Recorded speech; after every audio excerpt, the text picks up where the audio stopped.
fifaliana ho ahy ny mpitandrina sylofonirina ramboarysona no miarabanao rehetra zay manaraka koa mihaino zao fandarana izao azo antoka fanavoto am Kristy Jesosy izay tanterahako ny mpitandra sofony ramboarysona tokoa ary de manotoko sy manatena fa na zavatra nambara de nalina nareo tokoa ary manaraka nareo ary de zao mbola toizatsika ny amin'ny hoe ireo mpananika amin'ny fify kanefa alohan'izany satria tena Andriamanitra no dinina sy zavaina de hivavaka atsika sotra anao zay Andriamanitra ny famindramponao sotra ny fahasoavanao fa tantery zao fotoana zao de manatena ny saina fahendrena fahalalana ary tsilosaina avy aminao ary koa metraka ny teny mivavako indrindrandrindra hitondra ny afatra any amin'ny olo rehetra izay manaraka sy miaino ary de mba voninahitra ao zany ka donao ny dera ho anao sotra na voninahitra Andriamanitra ary amin'ny anaranao Jesosy Tompo avy Nazareta nomboky ravavako zany sotra Andriamanitra amen alleluia betiko mivavaka rahabe mivavaka dia misy teny mampalasa eritseritra ny tenin Jesosy eo Mateo toko fafito alohany loza atsika ny fanazavana Mateo toko fafito rendiny ndraiky ambiroapolo ka hatramin'ny telo ambiroapolo manao hoe amin'ny anaran'i Jesosy Mateo toko fafito rendiny ndraiky ambiroapolo ka hatramin'ny telo ambiroapolo tsy izy rehetra manao amiko hoe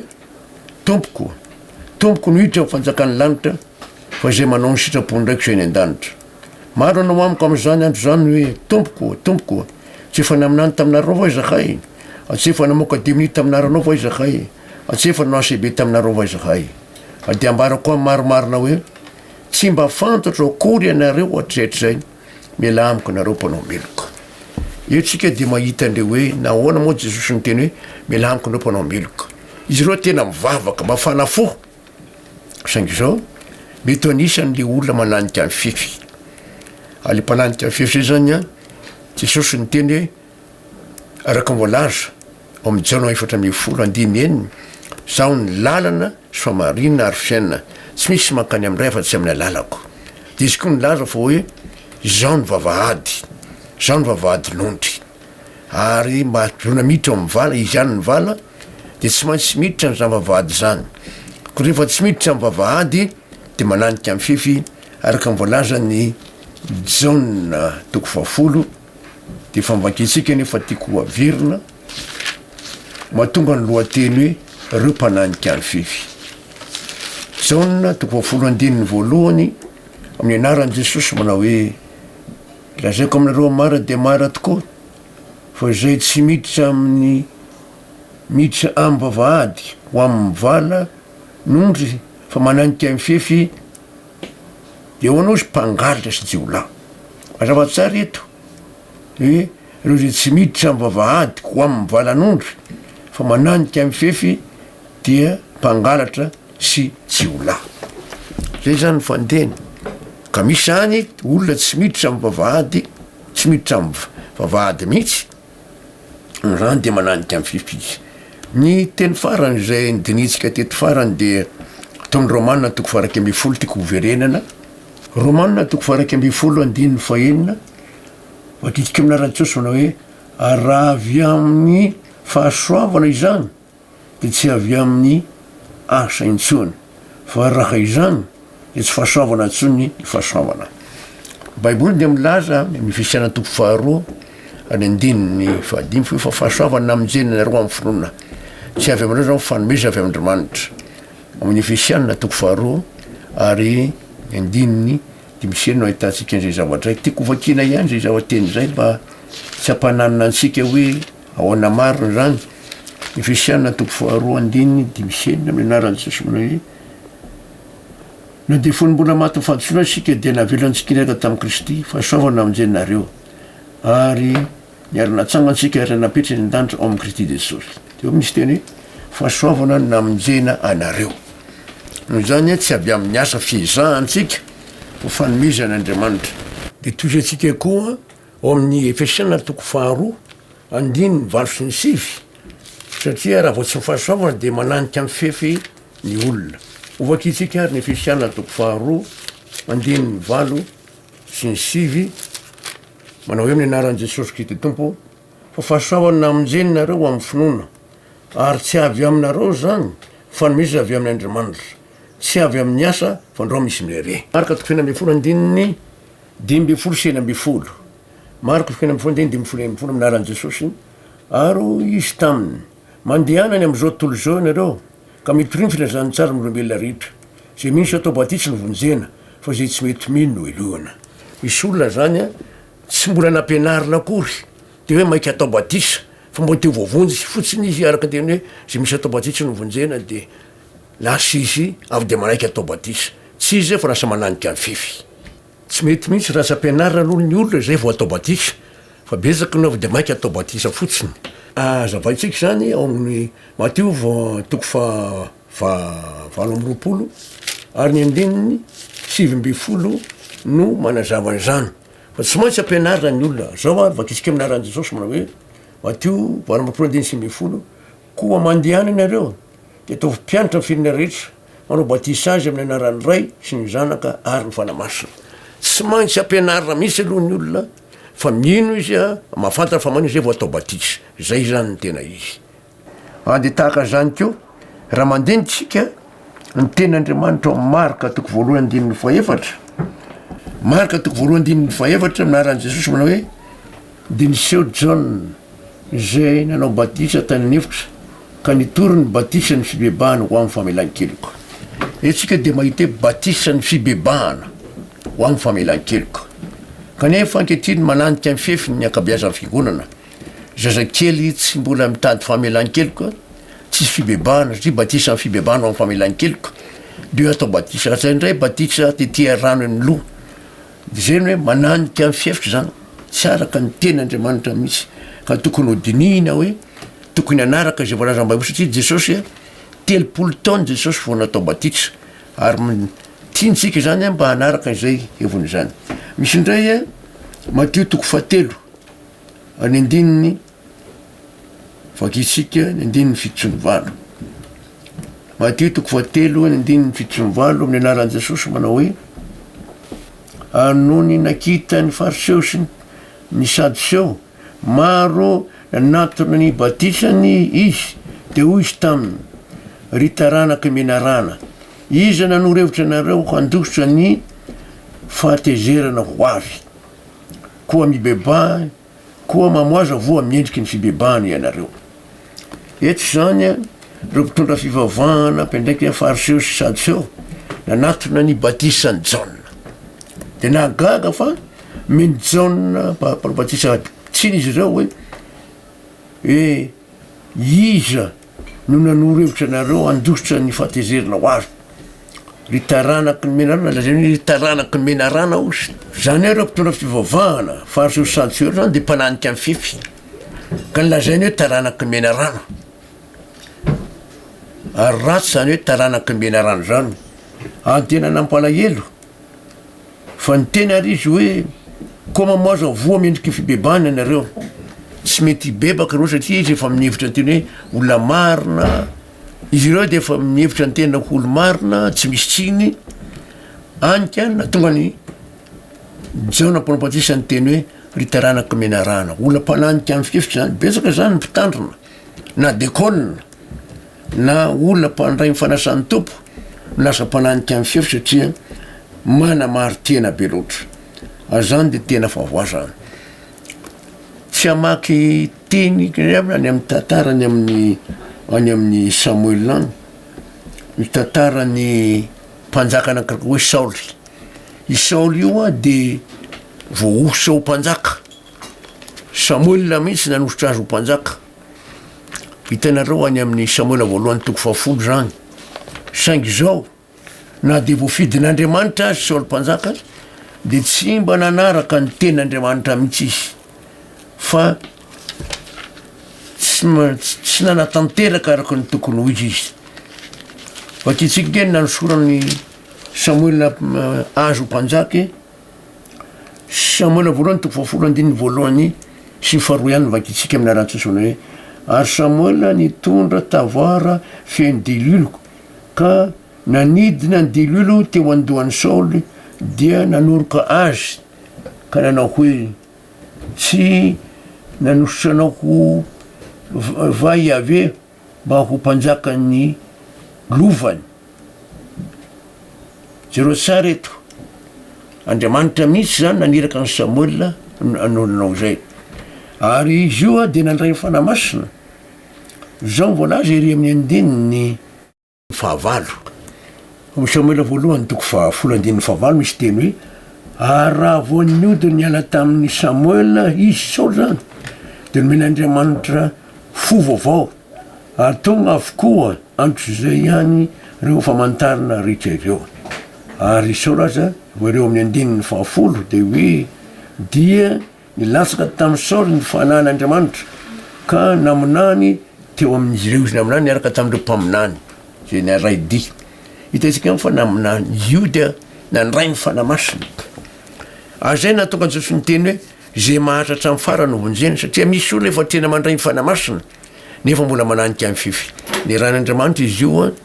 hiady tamin'ny Amalekita hoe ary ny any daholo na zaza nono ny olona rehetra na hatramin'ny biby de tsy nivonony nondra manosy tsaratsara mpanjakagaga tsy nivonony nanenika amin'ny fify nananika amin'ny fify izy io koa nolazainy Samuel tamin'ny Saoly andraso any Gilgal aho 7 andro fa rehefa tonga aho dia ambarako aminao zay olona ataonao zao nefa nampalahelo i Saoly a niandry le 7 andro koa tany Gilgal niandry izy mbola tsy tonga ihany Samuel mpaminany dina nataony eto ty amiko ny fanatra vo ataoko tena lainy fa de nanataony ny fanatra vo vita nefa mifanatra tonga Samuel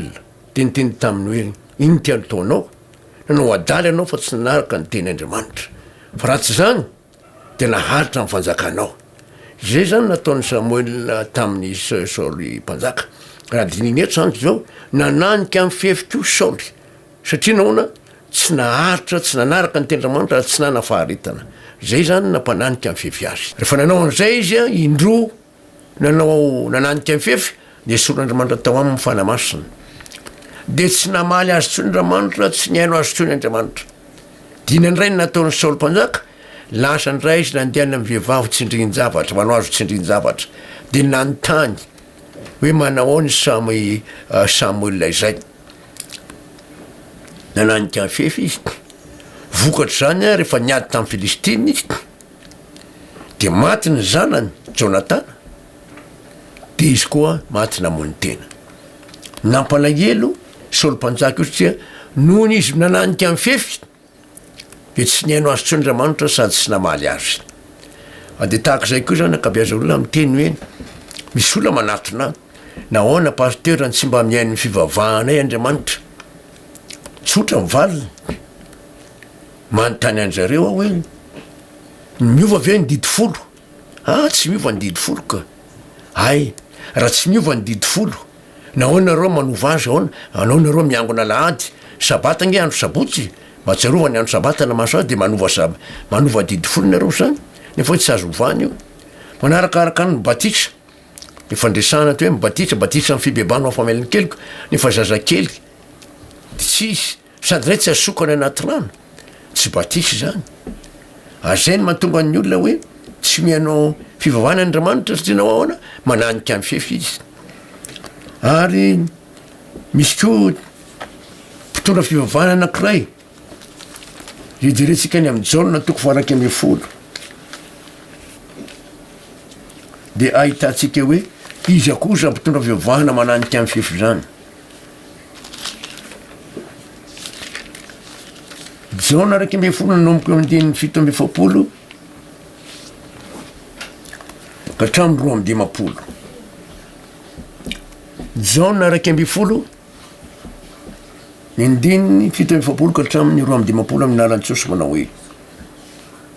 ary ny lohambosorona sy ny fariseo nanangona tsinodrona ka nanao hoe ahoana no ataontsika fa iny lehilahy iny dia manao famantarana maro Jesosy nolazainy hoe iny lehilahy iny ary nialona an' Jesosy zareo no mifangagazy famantara zay nataon'i Jesosy de zay nataon'zareo hoe nanangona ny synodriona zany reo mpisorona sy ny fariseo synodriona de anisan'ny fitsarana faratampona amin'ny fivavahana jiosy ny andininy 20 raha velantsika anao toy zany ihany izy dia hino azy avokoa ny olona rehetra ary hoaviny ny romana ka jereo tsara hoe andringana jereo tsara fa zareo zany matahotra anao de hoaviny romana ka handrava ny fonenantsika sy ny fonen'ny firenentsika jesosy manao fagagana sy any ve de hoavy ve ny fanjakan'ny romana nyrava ny fireneny sy ny fonenany ary anankiray taminy de Kaiafa fampisorona be tamin'ny zany taona izany nanao taminy hoe ianareo tsy malala na inona na inona raha na misaina akory fa tsara ho anareo raha ny lehilahy iray no ho faty hamonjy ny firenena ity mba tsy ho rava avokoa ity firenena ity etsika de mahita fa zao ny Kaiafa be de nanazava mihitsy na de nialina an Jesosy tsy tiany Jesosy izy dia lazay fa hoe reo olonireo tsy mahay fa tsara ho an'ny firenena raha olona ray ny maty mba vovonjy ary tsy niteny zany ho azy izy fa satria mpisorona be tam'izany taona izany izy dia naminana fa Jesosy ho faty hamonjy ny firenena etsika de mahita mihitsy zao na dia nananika amin'ny fefy azo Kaiafa mpisorona be zao mialona tsy ty de naminany ihany izy niasa tamin'ny Andriamanitra ary zavatra mahagaga io betsaka o zany olona tahaka zany mitory na de olona mpananika amin'ny fesy avy de mbola ampiasain'Andriamanitra ihany hitondra ny hafatra de zay zany ny zava-dehibe indrindra ka eto zany a Kaiafa mpisorona be dia tsy noho ny faminaninana mpananika azy mifefy fa ny fialonany sy ny faratsiny nanaratsiny ny Jesosy zay manao fagagana mazava ny teniny adio ny teny hoe andininy fa raiky amby-dimampolo tsy niteny zany ho azy izy fa satria mpisorona be tam'izany taona izany izy de naminany fa Jesosy ho faty hamonjy ny firenena ary tsy hamonjy io firenena io ihany fa mba anangona ny zanak'Andriamanitra rehefa niely ho antoko ray etsika de mahita fa zao naminany mpisorona be tsy ho azy nefa fa izy a fialonana tsy fitiavany an Jesosy na tonga azy ny teny nefa mampisorona be azy dia nampiasain'Andriamanitra izy naminany ihany ka nanazava fa zao tsy maintsy ho faty Jesosy hamonjy ny firenena ary zany zavatra mahagaga ny fomba fiasan'Andriamanitra fa na izany satsany za nananika amin'ny fefy Kaiafa mpisorona be amin'ny fisainany sy ny fijeriny ary zay no mahatonga ny ten'Andriamanitra voalaza ao amin'ny Ezekela toko 27 zany hoe Andriamanitra zany a mahita ndreny mpitoro reny mananika amin'ny fefy nefa kosa ny tenin'Andriamanitra no entiny de manamarina ny tenin'Andriamanitra ao mbola zary amin'ny anaran'i Jesosy hoe kanefa niaza noho ny amin'ny anarako aho mba tsy atontony zany eo anatrehan'ny jentisy zay nitoerany sady teo masony no nanaovako zay nahafantarany ahy tany tondrako azy nyvoaka avy tany amin'ny tany Egipta etsika de zao na mananika amin'ny fefy ara le olona satria ny tenin'Andriamanitra ny lazainy ozy hoe kanefa niasa noho ny amin'ny anarako aho mba tsy antontondry zany eo masony jentisy zay nitoerany zany hoe noho ny anaran'i Jesosy de miasa foana Andriamanitra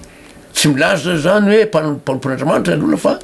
mpananika amin'ny fefy izy ary eo amin'ny 14 koa de misy miteny an'izany hoy izy hoe ary 14 kanefa niasa noho ny amin'ny anarako aho mba tsy antontony zany eo manatrihan'ny jentisy zay nahita nitondrako azy nivoaka fa nahoana moa Andriamanitra nlaizany zany raha vakitsika ny 11 sy 12 de manao hoe amin'ny anaran'i Jesosy meko azy ny didiko ary nampafantariko azy ny fitsipiko zay mahavelona ny olona manaraka izany ary nomeko azy koa ny sabatako ho famantarina ho amiko sy ho aminy mba ho fantana fa zaho Iave no manamasina azy kanjo